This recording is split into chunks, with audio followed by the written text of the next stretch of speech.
இதுல ஜனநாயகத்துல வந்து யார் வேணாலும் தோற்கலாம். காமராசர் 67 தோத்து போனாரு, 69 நாகர்கோயில் மக்களவை இடைத்தேர்தல் வெற்றி பெற்று அவர் பார்லிமெண்ட்டுக்கு போனார்.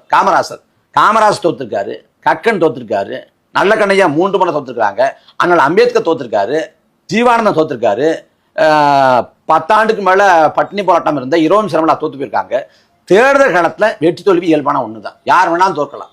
தோற்கிற ஒருத்தர் வந்து நாளைக்கு போராடி மக்களை அரசியல்படுத்தி மக்கள்கிட்ட திரும்ப வந்து போய் களப்பணி செஞ்சு நம்பிக்கையை பெற்று நம்பிக்கையை வாக்காக அறுவடை பண்ணி திரும்ப வெல்வதற்கான ஒரு வாய்ப்பு இருக்கு.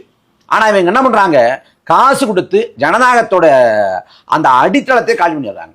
அப்ப இந்த அமைப்பு முறைக்குள்ள மக்கள் வந்து அவன் காசுக்கு பழகிடுறான். என்ன பிரச்சனைனா, திமுக மேல அதிமுக மேல வெறுப்பு வந்து ஒரு கட்டத்துல மக்களுக்கு இந்த தேர்தல் அரசியல் மேலே நம்பிக்கை எல்லாம் போயிடுது. அப்ப திமுக வந்தாலும் அதிமுக வந்தாலும் இங்க எதுவுமே மாறப்படுறதில்லை, எதுவுமே சரி பண்ணப்படுறதில்லை. அப்ப என்ன லாபம்? தேர்தல் சமயத்துல திமுகவோ அதிமுகவோ 2000 ரூபாயோ 4000 ரூபாயோ காசு தரும், வாங்கிட்டு ஓட்ட போட்டுருவோம் அப்படின்னு நினைக்கிறேன். அதாவது வாக்குங்கிறது சாதாரணமா பெறப்படலை. 1920 நடந்த முதல் பொது தேர்தலில் அன்னைக்கு நாட்டின் மக்கள் தொகை 30 கோடி, ஆனா நாடு முழுக்க வாக்கு செலுத்தவங்க 60,000 பேர். அன்னைக்கு வந்து யார் படிச்சவங்களோ, யார் பட்டதாரியோ, யார் மிராசாரோ, அப்புறம் அவங்களுக்கு தான் வாக்குரிமை இருந்துச்சு. குறிப்பா பெண்களுக்கு வாக்குரிமை இல்லை. அப்ப சுதந்திரம் பெற்ற நாட்டில், மக்களாட்சி நாட்டில் வயது வந்த எல்லோருக்கும் வாக்குரிமைன்னு உறுதி செய்யப்பட்டுச்சு. இந்த நாட்டில் எல்லோரும் சமம் என்று சொல்லலாம்.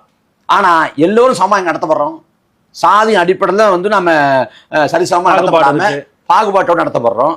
வர்க்கத்தின் அடிப்படையில் பாகுபாட்டை நடத்தப்படுறோம். அப்ப எல்லோரும் சரிசமமா கருதப்படக்கூடிய இடம்னா இங்க வந்து வாக்கு மட்டும்தான். ஏன்னா அனில் அம்பானிக்கு ஒரு வாக்கு தான், அடித்தட்டு உழைக்கும் மகனுக்கு ஒரு வாக்கு தான், பிரதமருக்கும் ஒரு வாக்கு தான், பிச்சைக்காரருக்கும் ஒரு வாக்கு தான். அப்ப வாக்கு தான் எல்லாருக்குமான சம வாய்ப்புங்கிறது அந்த இடத்துல இருக்குது. ஆனா அந்த இடத்துல இந்த வாக்கையை வந்து காசு கொடுக்குற ஒரு கலாச்சாரம். 2021 நாமக்கல் ராசிபுரத்துல மக்கள் சாலையை மறிச்சு போராட்டம் பண்ணாங்க. இப்ப பாளையங்கோட்டையில வந்து சாதிய சிக்கல் வருது, சாதிய மோதல் நடக்குது, சாதிய ஆணவக்கொலை நடக்குது. ஆனா அந்த ஊர்ல சாதிய பெருமிதம் பேசுற அந்த ஊர்லயும் காசுக்காக மக்கள் போய் காசு அந்த தெருவுக்கு வந்துச்சு, எங்க தெருவுக்கு வரல அப்படின்னு போராட்டம் பண்றாங்கன்னா இது ஜனநாயகத்துல சாபக்கேடு இல்லையா? அப்ப இந்த களத்துல நாம் தமிழர் கட்சி பெறக்கூடிய ஒவ்வொரு வாக்கும், நாம் தமிழர் கட்சி பெறப்போகிற வெற்றி எல்லாமே ஜனநாயகத்துல வந்து ஒரு புத்தளிச்சு பாய்ச்சல், மக்களாட்சியில மறுமலர்ச்சி.